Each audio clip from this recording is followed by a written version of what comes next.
히브리서 12장 18절부터 24절까지 말씀을 우리 교독하면서 이렇게 읽도록 하겠습니다. 너희는 만질 수 있고 불이 붙는 산과 침침함과 흑암과 폭풍과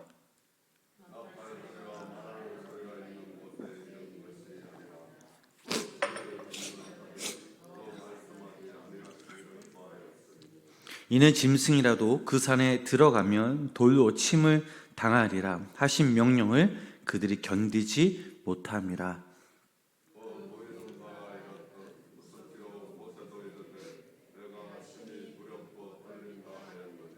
그러나 너희가 이른 곳은 시온산과 살아계신 하나님의 도성인 하늘의 예루살렘과 천만 천사와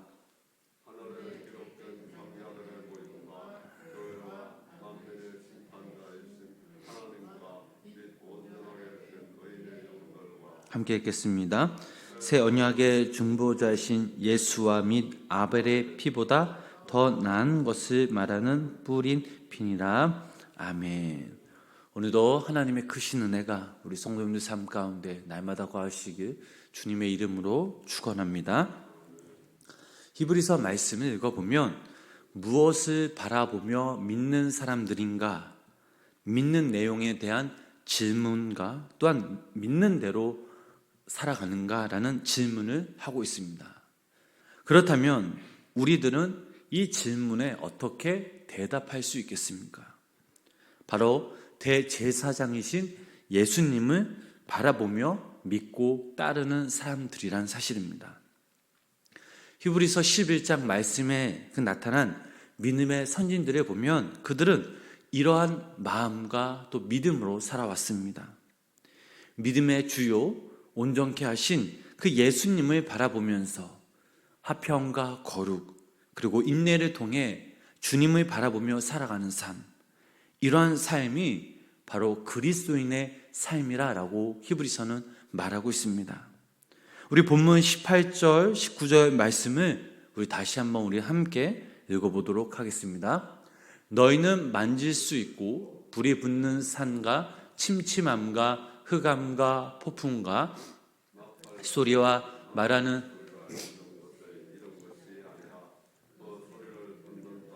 더 말씀하지 아니하시기를 구하였으니 아멘. 이 말씀은 당시 모세가 하나님께서 이스라엘 백성들과 시내산 율법 언약을 체결하시기 위해 시내산에 강림하셨을 때의 그 광경을 재묘사한 것입니다.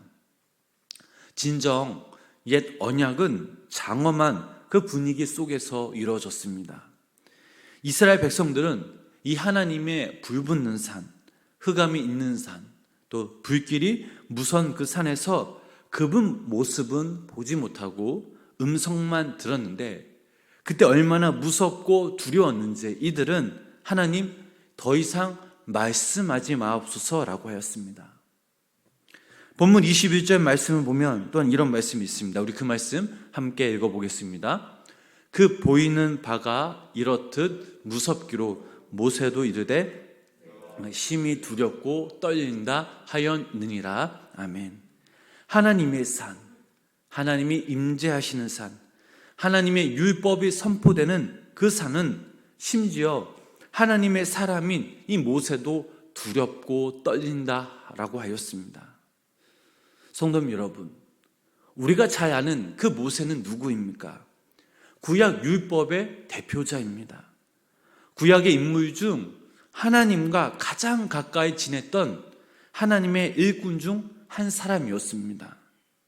더욱이 그는 하나님과 직접 대면하여 이야기를 한 자였습니다.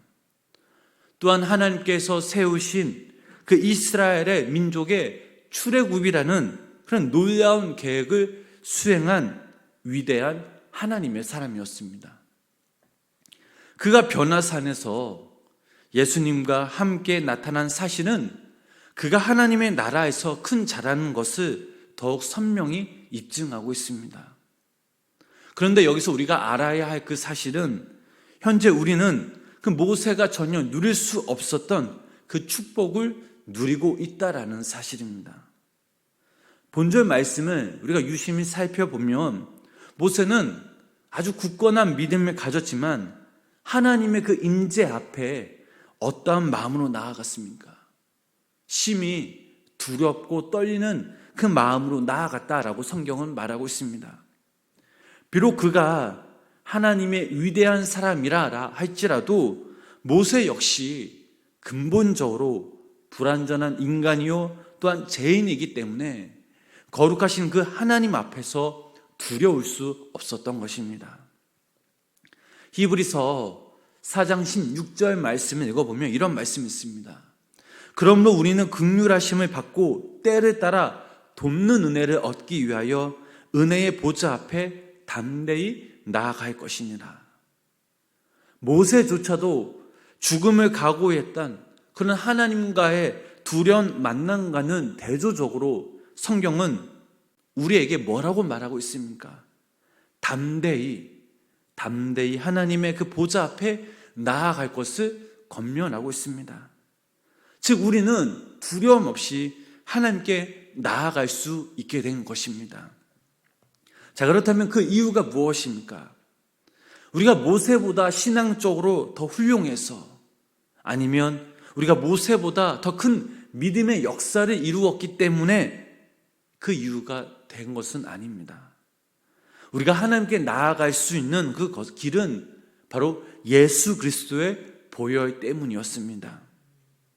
히브리서 10장 19절 말씀을 읽어보면 그러므로 형제들아 우리가 예수의 피를 힘입어 성소에 들어갈 담력을 얻었나니, 예수님의 그 십자가의 죽음으로 성소와 지성소의 휘장이 찢어진 이래 우리들은 두려움 없이 하나님께 나아갈 수 있게 된 것입니다.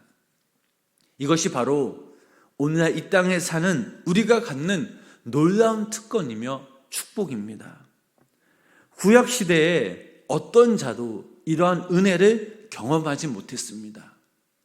극히 제한적이었던 그 하나님과의 만남이 신약시대 그리고 오늘날 이 땅에 사는 우리 성도님들에게는 언제든지 또 어디에서든지 가능해진 것입니다. 그러므로 여기 모인 우리 성도님들이 구약시대에 그 누리지 못했던 그 하나님의 귀한 만남의 복을 마음껏 누리시길 주님의 이름으로 축복합니다. 본문 22절 그리고 24절까지 말씀을 계속해서 함께 읽어보도록 하겠습니다. 그러나 너희가 이른 곳은 시온산과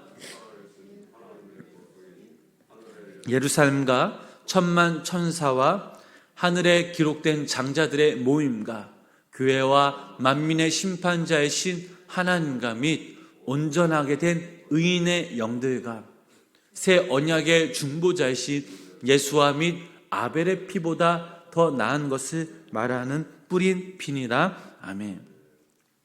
여기서 히브리서 기자는 성도는 서 있는 자리란 어떠한 곳인가를 직접 말하고 있습니다. 그곳은 바로 두려움과 공포의 신의 산이 아니라 하나님의 은총과 자비가 가득한 그 시온산과 또한 살아계신 하나님의 도성인 하늘의 예루살렘인 것입니다. 구약에서는 단 한 명만 올라가서 받은 율법이었는데, 그러나 우리들은 어떻게 주님을 믿는 그 믿음으로 의인으로 인정받아 하나님의 자녀가 된 것일까요? 앞에서도 말씀드렸듯이 하나님의 독생자 아들 그 예수 그리스도가 계셨기 때문입니다. 예수님이 이 땅에 오신 후 십자가의 죽음과 부활 후 하늘에서나 땅에서나 은혜롭고 거룩한 이 모든 것들이 바로 이 예수님을 중심으로 존재하고 있다라는 말입니다. 따라서 성도인 우리가 주님께 나아가는 것은 하나님께서 그리스도 안에서 당신을 그 중심으로 존재하게 한 이 모든 것, 이 앞으로 나아가는 것과 동일합니다. 즉 성도는 오직 예수 그리스도의 인도함으로 말미암아 모든 축복을 얻게 되었으며 하나님 앞에 서게 되었고 새로운 피조물의 상태로 변화되었다라는 그 사실입니다. 히브리서 기자는 이러한 사실을 드러내기 위해 예수님을 우리의 큰 대제사장이라고 하였습니다. 이는 오직 주님만이 의로우시며 또한 위대하시며 완전한 대제사장이라는 말입니다. 그분이 완전하시기에 우리가 그분을 통해 우리의 죄가 속죄함을 받을 수 있었고, 그분으로 인해 우리가 하늘의 시민권을 얻을 수 있었습니다. 22절 말씀을 보면 살아계신 그 하나님의 도성인 하늘의 예루살렘으로 시온산을 말하고 있는데, 하늘의 도성인 이 예루살렘은 바로 곧 천국을 말하고 있습니다. 즉 우리들은 이미 천국을 소유한 사람들입니다. 우리가 주님을 믿었다는 그 증거가 바로 이 천국을 소유했다라는 말입니다. 이 땅이 우리의 현 주소가 아닙니다. 우리의 현 주소는 하나님의 도성인 새 예루살렘, 하늘의 예루살렘입니다. 에베소서 1장 3절 말씀을 읽어보면 찬송하리로다.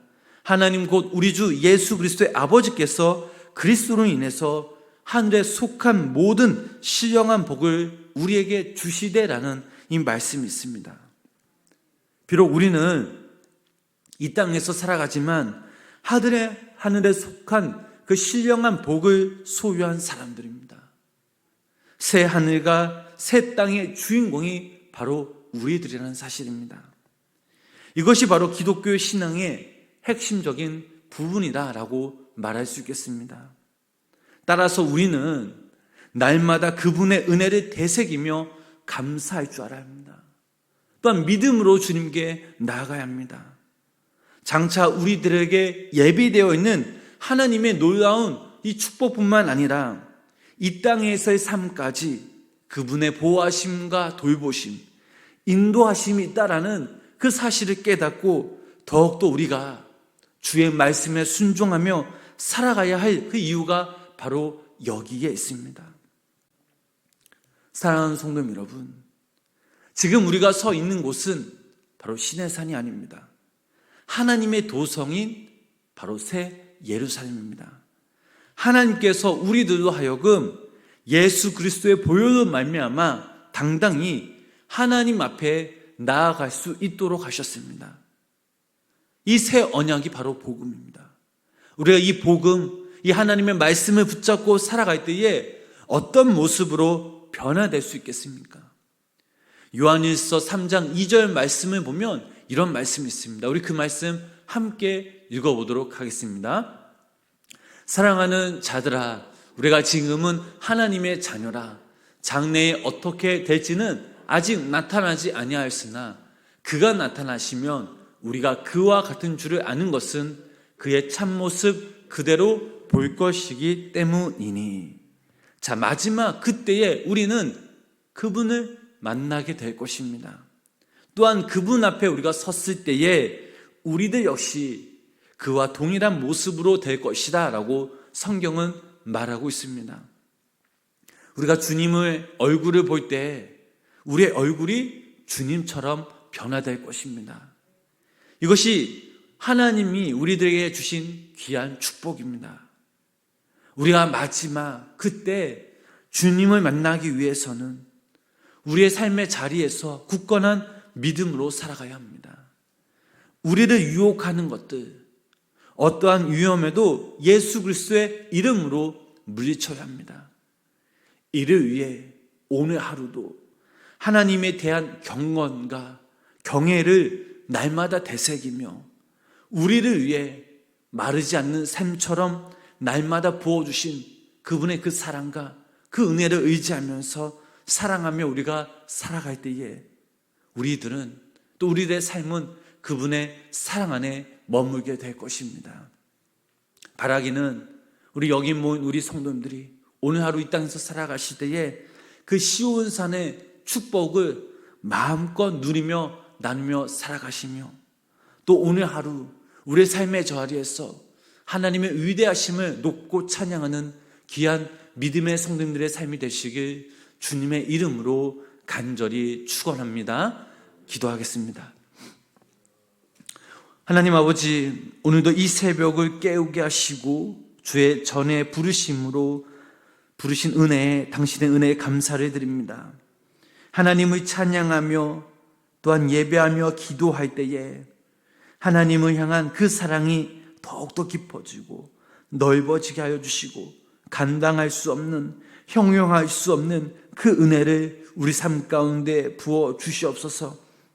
오늘 하루도 이 땅에서 하나님의 자녀된 우리가 당신을, 그 사랑을 더욱더 의지하며 굳건한 그 믿음의 반석 위에 서서 승리하는 그 삶을 살아가게 하여 주시옵소서.